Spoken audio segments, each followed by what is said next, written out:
Tatlong bagong design ng incubator na fully automatic ang ipapakita ko sa inyo ngayong araw. Pero bago ang lahat, ay papakita ko din muna po sa inyo itong ating budget meal or budget friendly na incubator. Good day sa inyo lahat mga ka-backyard. It's been a while since nung last po ako nag-update or nag-upload ng video dito sa channel natin. At naisipan ko na gumawa ulit bilang update po sa inyong lahat. So, ngayong araw ay papakita ko sa inyo yung tatlong klase ng incubator na na-produce natin.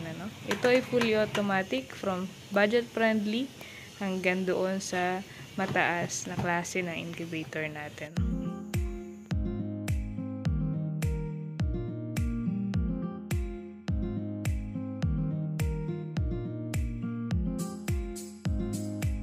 So, unlike the other budget meal incubator, mga kabakerd, it comes with water pan na meron din siyang lagayan, no? So, unlike yung iba na walang lagayan ng water pan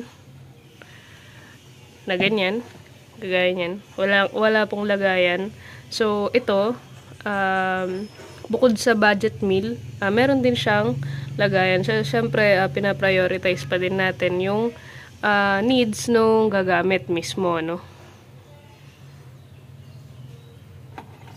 And aside from that, meron din po tayong freebies na dalawang bulb. So, ayan. Push and pull yung ating hatcher. At dual purpose po ang ating egg setter. Pwede nyo siyang gawing egg hatcher once na ang ating egg hatcher ay punong-puno na, no?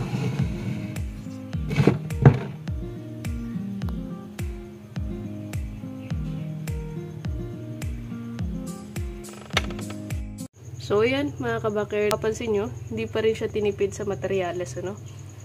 Ayan, meron siyang sariling kisame. Hindi lang po nakadikit sa itaas yung wire system niya, no? So, hindi nyo pa rin po makikita yung wire system ng ating incubator. So, nakatago siya dito sa compartment ng ating unit. Meron po tayong main switch. Ayan. Di na natin ma-demo ngayon dahil nga nakapatay siya. Pero yan yung ating main switch kung saan mag-automatically on yung ating pan at ang ating dalawang bulb, no? Nakakonect siya. Ito tayo, prioritize pa rin natin yung kagandahan ng flow ng heat at ng moisture ng ating incubator. So, andyan pa rin siya sa itaas para hindi nakakaabala once na punong-puno yung inyong hatcher at ang inyong setter. So, itong unit na to ay already sold na po, no? Bound to Tuguegarao City. Ayan.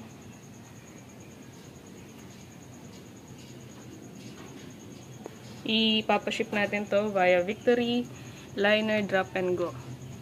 So, ayan po. 56 setter, 70 hatcher, no? Fully automatic, budget friendly, or yung starter pack, beginner starter pack.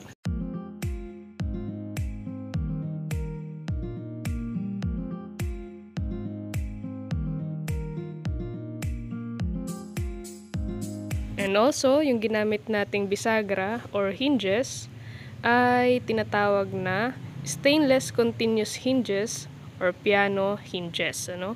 So, ayan. At yung ating frame ng ating incubator ay stainless. Aside from wiring system natin na nasa loob ng compartment ng ating incubator, isa pa nasa loob is yung ating cyanotimer, which is very sensitive, kaya natin ilagay siya sa loob, no? Hindi siya pwedeng mapindot-pindot ng kahit na sino na walang alam sa incubator or pagsaset ng cyanotimer. That's why nilalagay na po natin siya sa loob, no? Aesthetically, yung iba nilalagay nila in front ng kanilang incubator, pero para mas safe ay nilalagay na lang natin sa loob, no? So ayan, ang nakalagay lang dito is yung ating hygrometer, yung power switch, at yung ating thermostat.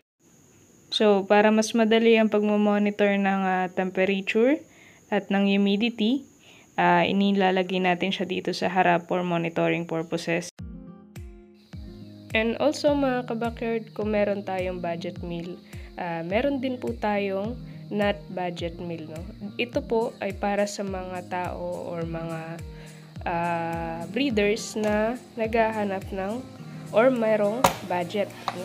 So, kung yung ating budget meal mga kabakyard is naka-fix na, ito pong ating isang unit na to ay yung kanyang egg tray, yung automatic swing type natin is hindi po siya naka-fix. Ano? Ayan. Drawer type yung ating egg tray. Ayan, meron siyang push and pull cabinet type. Ayan po. Stainless steel itong ating mismong tray niya, no? Kung saan siya nakapatong. Ayan. Kung dun sa isa ay naka-fix, hindi nyo na po mailalabas ng ganito. So, ito naman po ay push and pull. Gumawa tayo nito dahil may mga tao din or mga breeders na gusto ng ganitong klase na incubator na very convenient po kasi sa kanila yung paglo-load at pag-unload ng mga itlog pagka ganitong klase ng incubator. So, kaya lang naman natin din ginawa yung isa na less yung materials is para po doon sa mga meron lang limited na budget. Ano? So, may mga karamihan po kasi ng mga nag-i-start ng pag-i-incubate mga kabakyard ay gusto nila yung automatic na pero pasok sa budget nila. That's why gumawa tayo ng ganong klase ng unit. So, ito po is, ayan, pagkakaiba nila. No? Yung framing din nito ay balot siya ng materyales na nagpapatibay sa kanya. Yun po yung kinaibahan nila nung isang unit natin. No? Pero yung capacity is same lang po sila ng capacity. And isa pa po, meron nga pala yung hatcher nito is meron siyang division. Ano? Dalawang division nito, kanyang hatcher. Doon sa isa is plain, wala po siyang division. So, ayan.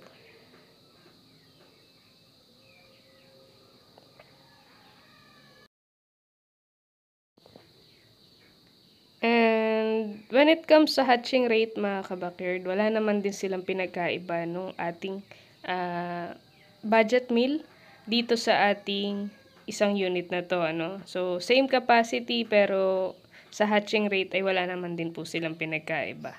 Materyales lang po na ginamit, yun ang pinagkaibahan nilang dalawa. Kaya mas pricey lang po ito compared doon sa nauna nating pinakitang unit.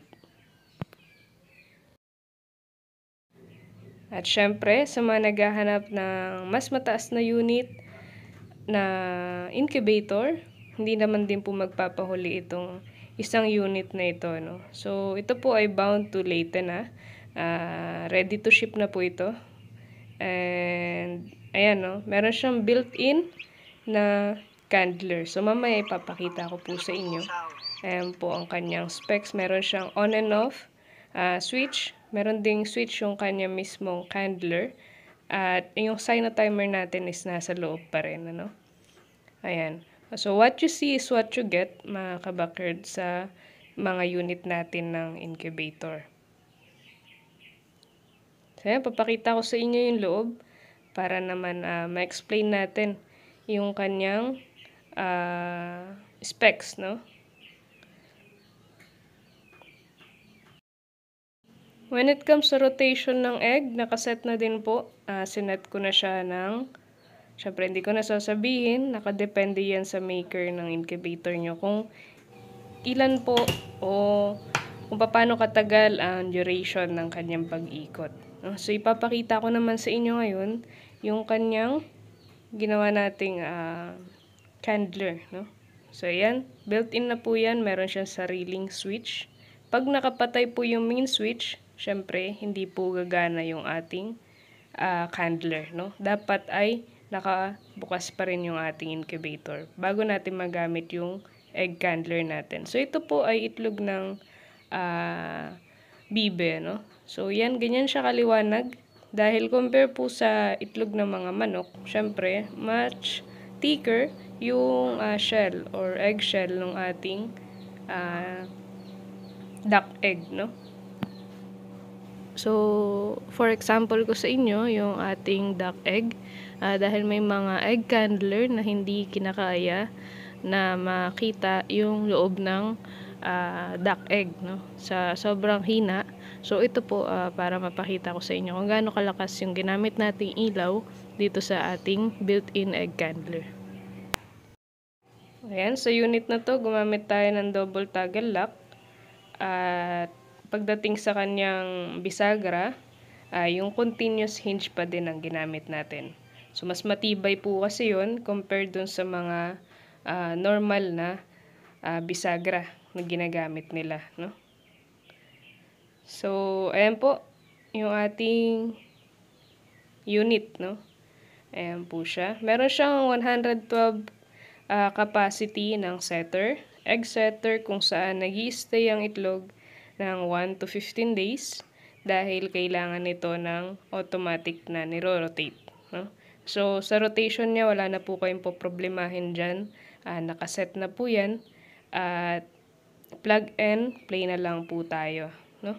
For orders and inquiries, mga kabakard, ilalagay ko dito sa screen yung ating business logo at business page sa Facebook para mas madali nyo po ako makontak. Wala na po tayong ibang Facebook page maliban diyan.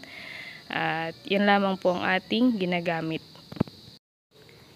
We also fabricate from small to large capacity units depending sa size na kailangan po ninyo. We guaranteed 6 months warranty for each and every unit po na ma-avail nyo sa akin. So yan, sa lahat po ng interesado, mag-PM lamang po kayo sa lahat ng details na nasa ilalim, no? So, yun lamang po sa ngayon. Happy farming and happy breeding po sa ating lahat.